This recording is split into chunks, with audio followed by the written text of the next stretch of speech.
ಗೆಳೆಯರೇ ನಮಸ್ತೆ, welcome to Karnataka job news. ಸ್ನೇಹಿತರೆ, ಅಂತೂ ಇಂತೂ ಕರ್ನಾಟಕ ಸರ್ಕಾರದ ವಿವಿಧ ಇಲಾಖೆಗಳಲ್ಲಿ ಖಾಲಿ ಇರುವಂತಹ ಗ್ರೂಪ್ ಎ ಮತ್ತು ಗ್ರೂಪ್ ಬಿ ಗೆಜೆಟೆಡ್ ಪ್ರೊಬೇಷನರಿ ಹುದ್ದೆಗಳ ಭರ್ತಿಗೆ ಕೆಪಿಎಸ್ಸಿಗೆ ಪ್ರಸ್ತಾವನೆ ಸಲ್ಲಿಕೆಯಾಗಿದೆ. ಒಟ್ಟು 319 ಹುದ್ದೆಗಳನ್ನು ಭರ್ತಿ ಮಾಡಿ ಕೊಡೋದಕ್ಕೋಸ್ಕರ ಕೆಪಿಎಸ್ಸಿಗೆ ಈಗಾಗಲೇ ಪ್ರಸ್ತಾವನೆ ಸಲ್ಲಿಕೆಯಾಗಿರ್ತಕ್ಕಂಥ ವಿವರ ನಮಗೆ ಸಿಕ್ಕಿರುವಂಥದ್ದು. ಸೊ ಯಾವ ಇಲಾಖೆಗಳಲ್ಲಿ ಎಷ್ಟು ಖಾಲಿ ಹುದ್ದೆಗಳು ಇದ್ದಾವೆ ಅನ್ನುವಂಥ ಸಂಪೂರ್ಣ ಮಾಹಿತಿಯನ್ನು ಈ ವಿಡಿಯೋದಲ್ಲಿ ಶೇರ್ ಮಾಡ್ತೇನೆ. ವಿಡಿಯೋವನ್ನು ಕೊನೆವರೆಗೂ ನೋಡಿ. ವಿಡಿಯೋ ಪ್ರಾರಂಭಿಸೋದಕ್ಕಿಂತ ಮುಂಚೆ ನಮ್ಮ ಚಾನಲ್ನ ಸಬ್ಸ್ಕ್ರೈಬ್ ಮತ್ತು ಫಾಲೋ ಮಾಡಿ, ಹಾಗೆ ಬೆಲ್ ಐಕಾನ್ ಕ್ಲಿಕ್ ಮಾಡಿ ನಿರಂತರವಾಗಿರ್ತಕ್ಕಂಥ ಅಪ್ಡೇಟ್ಸ್ಗಳನ್ನು ಪಡೆದುಕೊಳ್ಳಿ. ಗೆಳೆಯರೆ, ಕರ್ನಾಟಕ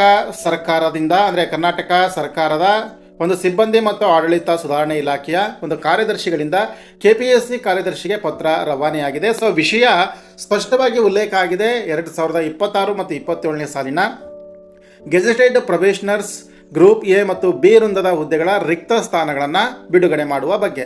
ಸೊ ಇಲ್ಲಿ ಖಾಲಿ ಹುದ್ದೆಗಳ ಮಾಹಿತಿಯನ್ನು ಕೂಡ ಕಳಿಸಿಕೊಟ್ಟಿರ್ತಕ್ಕಂಥದ್ದು. ಸೊ ಗ್ರೂಪ್ ಎ ವೃಂದದ ಹುದ್ದೆಗಳು ಯಾವ್ಯಾವುದು ಅಂತಂದರೆ ಸಹಾಯಕ ಆಯುಕ್ತರು ಅಂತೇಳಿ. ಸೊ ಒಟ್ಟಾರೆಯಾಗಿ ಇದು 39 ಹುದ್ದೆಗಳಿದೆ. ನಾನು ಇಲ್ಲಿ ಹೇಳ್ತಾ ಇರುವಂಥದ್ದು ಉಳಿಕೆ ಮೂಲ ವೃಂದ ಮತ್ತು ಕಲ್ಯಾಣ ಕರ್ನಾಟಕ ವೃಂದ ಎರಡನ್ನೂ ಕೂಡ ಸೇರಿಸಿ. ಹಾಗೆ ವಾಣಿಜ್ಯ ತೆರಿಗೆ ಸಹಾಯಕ ಆಯುಕ್ತರು ವಾಣಿಜ್ಯ ತೆರಿಗೆ ಇಲಾಖೆಯಲ್ಲಿ ಒಟ್ಟು 50 ಹುದ್ದೆಗಳು. ಹಾಗೆ ಸಹಾಯಕ ನಿರ್ದೇಶಕರು ಖಜಾನೆ ಇಲಾಖೆಯಲ್ಲಿ 2 ಹುದ್ದೆಗಳನ್ನು ಭರ್ತಿ ಮಾಡೋದಕ್ಕೆ ಕಳುಹಿಸಲಾಗಿದೆ. ಹಾಗೆ ಕಾರ್ಯನಿರ್ವಾಹಕ ಅಧಿಕಾರಿ ಅಥವಾ ಸಹಾಯಕ ನಿರ್ದೇಶಕರು ಗ್ರಾಮೀಣಾಭಿವೃದ್ಧಿ ಮತ್ತು ಪಂಚಾಯತ್ ರಾಜ್ ಇಲಾಖೆಯ 15 ಹುದ್ದೆಗಳು. ಹಾಗೆ ಸಹಾಯಕ ನಿರ್ದೇಶಕರು ಗ್ರೇಡ್ 1 ಸಮಾಜ ಕಲ್ಯಾಣ ಇಲಾಖೆಯ 11 ಹುದ್ದೆಗಳು. ಸೊ ಒಟ್ಟು 117 ಗ್ರೂಪ್ ಎ ವೃಂದದ ಹುದ್ದೆಗಳನ್ನು ಭರ್ತಿ ಮಾಡೋದಕ್ಕೆ ಪ್ರಸ್ತಾವನೆ ಸಲ್ಲಿಕೆಯಾಗಿದೆ. ಅದರಲ್ಲಿ 112 ಹುದ್ದೆಗಳು ರಾಜ್ಯ ವೃಂದಕ್ಕೆ ಸೇರಿದರೆ 5 ಹುದ್ದೆಗಳು ಮಾತ್ರ ಸ್ಥಳೀಯ ವೃಂದಕ್ಕೆ ಸೇರಿರ್ತಕ್ಕಂಥದ್ದು. ಇನ್ನು ಗ್ರೂಪ್ ಬಿ ವೃಂದದ ಹುದ್ದೆಗಳನ್ನು ನೋಡೋದಾದರೆ ತಹಶೀಲ್ದಾರ್ ಗ್ರೇಡ್ 2 ಹುದ್ದೆಗಳು ಕಂದಾಯ ಇಲಾಖೆಯಲ್ಲಿ ಒಟ್ಟು 25 ಹುದ್ದೆಗಳು ತೋರಿಸಿರುವಂಥದ್ದು. ಮತ್ತು ವಾಣಿಜ್ಯ ತೆರಿಗೆ ಅಧಿಕಾರಿ ವಾಣಿಜ್ಯ ತೆರಿಗೆ ಇಲಾಖೆಯಲ್ಲಿ 74 ಹುದ್ದೆಗಳು. ಒಳಾಡಳಿತ ಇಲಾಖೆಯಲ್ಲಿ ಸಹಾಯಕ ಅಧೀಕ್ಷಕರು 6 ಹುದ್ದೆಗಳು. ಸಹಕಾರ ಇಲಾಖೆಯಲ್ಲಿ ಸಹಕಾರ ಸಂಘಗಳ ಸಹಾಯಕ ನಿಬಂಧಕರು ಅಂತ 21 ಹುದ್ದೆಗಳು. ಕೃಷಿ ಮಾರಾಟ ಇಲಾಖೆಯಲ್ಲಿ ಸಹಾಯಕ ನಿರ್ದೇಶಕರು 12 ಹುದ್ದೆಗಳು. ಆರ್ಥಿಕ ಇಲಾಖೆಯಲ್ಲಿ ಅಬಕಾರಿ ಉಪ ಅಧೀಕ್ಷಕರು ಅಂತ 5 ಹುದ್ದೆಗಳು. ಹಾಗೆ ಉದ್ಯಮ ಕೌಶಲ್ಯಾಭಿವೃದ್ಧಿ ಮತ್ತು ಉದ್ಯಮಶೀಲತೆ ಮತ್ತು ಜೀವನೋಪಾಯ ಇಲಾಖೆಯಲ್ಲಿ ಉದ್ಯೋಗಾಧಿಕಾರಿ ಅಂತೇಳಿ ಒಟ್ಟು 3 ಹುದ್ದೆಗಳು.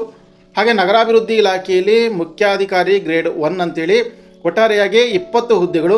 ಹಾಗೆ ಆರ್ಥಿಕ ಇಲಾಖೆಯಲ್ಲಿ ಸಹಾಯಕ ಖಜಾನಾಧಿಕಾರಿ ಅಂತೇಳಿ 12 ಹುದ್ದೆಗಳು. ಆಹಾರ ನಾಗರಿಕ ಸರಬರಾಜು ಮತ್ತು ಗ್ರಾಹಕರ ವ್ಯವಹಾರಗಳ ಇಲಾಖೆ ಸಹಾಯಕ ನಿರ್ದೇಶಕರು 4 ಹುದ್ದೆಗಳು. ಕರ್ನಾಟಕ ಸರ್ಕಾರದ ಸಚಿವಾಲಯದಲ್ಲಿ ಶಾಖಾಧಿಕಾರಿ ಅಂತ 5 ಹುದ್ದೆಗಳು. ಕರ್ನಾಟಕ ಲೋಕಸೇವಾ ಆಯೋಗದಲ್ಲಿ ಶಾಖಾಧಿಕಾರಿ ಅಂತ 4 ಹುದ್ದೆಗಳು. ಸಮಾಜ ಕಲ್ಯಾಣ ಇಲಾಖೆಯಲ್ಲಿ ಸಹಾಯಕ ನಿರ್ದೇಶಕರು ಅಂತೇಳಿ ಒಟ್ಟು 11 ಹುದ್ದೆಗಳು. ಸೊ ಒಟ್ಟು 202 ಹುದ್ದೆಗಳಲ್ಲಿ 185 ಹುದ್ದೆಗಳು ರಾಜ್ಯ ವೃಂದಕ್ಕೆ ಮತ್ತು 17 ಹುದ್ದೆಗಳು ಕಲ್ಯಾಣ ಕರ್ನಾಟಕ ಒಂದು ವೃಂದದ ಅಥವಾ ನೇಮಕ ಮೀಸಲಾತಿಗೆ ಸಂಬಂಧಪಟ್ಟಿರ್ತಕ್ಕಂಥದ್ದು. ಸೊ ಇನ್ನೊಂದು ಅವ್ರ ಇನ್ಸ್ಟ್ರಕ್ಷನ್ ಮೇಲೆ ಕಾಣಿಸಿದ ರಿಕ್ತ ಸ್ಥಾನಗಳು ತಾತ್ಕಾಲಿಕವಾಗಿದ್ದು ಬದಲಾವಣೆಗೆ ಒಳಪಟ್ಟಿರುತ್ತವೆ ಅಂತೇಳಿ. ಸೊ ಇನ್ನು 15 ದಿನಗಳ ಒಳಗಾಗಿ ಈ ನೇಮಕಾತಿ ಅಧಿಸೂಚನೆ ಹೊರಬೀಳುವಂಥ ಸಾಧ್ಯತೆ ಇದೆ. ಬಹುಶಃ 1 ವಾರದಿಂದ 15 ದಿನಗಳ ಒಳಗಾಗಿ ನೀವು KS ನೇಮಕಾತಿಗೆ ಅಧಿಸೂಚನೆಯನ್ನು ನೋಡುವಂಥ ಸಾಧ್ಯತೆ ಇದೆ. ಸೊ ಇದಿಷ್ಟು ಸ್ನೇಹಿತರೆ ನಮಗೆ ಸಿಕ್ಕಿರುವಂಥ ಇನ್ಫಾರ್ಮೇಷನನ್ನು ನಿಮಗೆ ತಿಳಿಸಿದ್ದೇವೆ. ವಿಡಿಯೋವನ್ನು ಲೈಕ್ ಮಾಡದೆ ಸ್ಕಿಪ್ ಆಗಬೇಡಿ. ಹಾಗೆ ವಿಡಿಯೋ ಶೇರ್ ಮಾಡಿ. ಇದೇ ರೀತಿಯ ಮತ್ತೊಂದು ಅಪ್ಡೇಟ್ನೊಂದಿಗೆ ಬರ್ತೇನೆ. ನಮಸ್ತೆ.